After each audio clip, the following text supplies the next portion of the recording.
السلام علیکم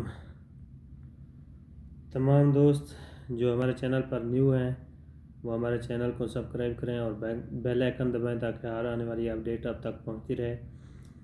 تو تمام دوستوں کا بہت بہت شکریہ، اور آگے بھی شیئر کرتے رہیں۔ اچھی باتیں آگے شیئر کرنا بھی ایک صدقہ ہے جس کا ثواب آپ کو ملتا رہے گا۔ رسول اللہ صلی اللہ علیہ وآلہ وسلم نے فرمایا، جو شخص صبح کے وقت کہے صبح کے وقت یہ کلمات کہے، وہ ہم آپ کو کلمات بتاتے ہیں۔ اس کا کیا ہے؟ اللہ کے علاوہ کوئی عبادت کے لائق نہیں، اکیلا ہے، کوئی اس کا شریک نہیں، اسی کا ملک ہے، اسی کے حمد ہیں، اور وہ ہر چیز پر قادر ہے۔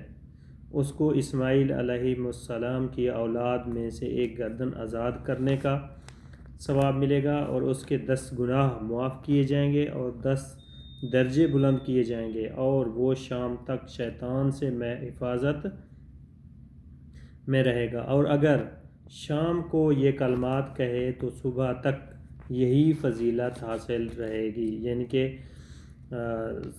10 گناہ بھی معاف کر دیے جائیں گے، 10 درجے بلند کیے جائیں گے، اور شیطان کی حفاظت سے محفوظ رہے گا، اور اسی طرح اسماعیل علیہ السلام کی اولاد میں سے ایک گردن آزاد کرنے کا بھی ثواب ملے گا۔ وہ کلمات کیا ہیں جو آپ نے یاد کرنے ہیں اور صبح کے وقت بھی پڑھنے ہیں، شام کے وقت بھی پڑھنے ہیں؟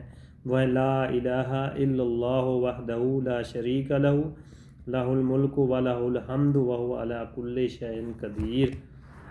بہت بہت شکریہ۔ السلام علیکم۔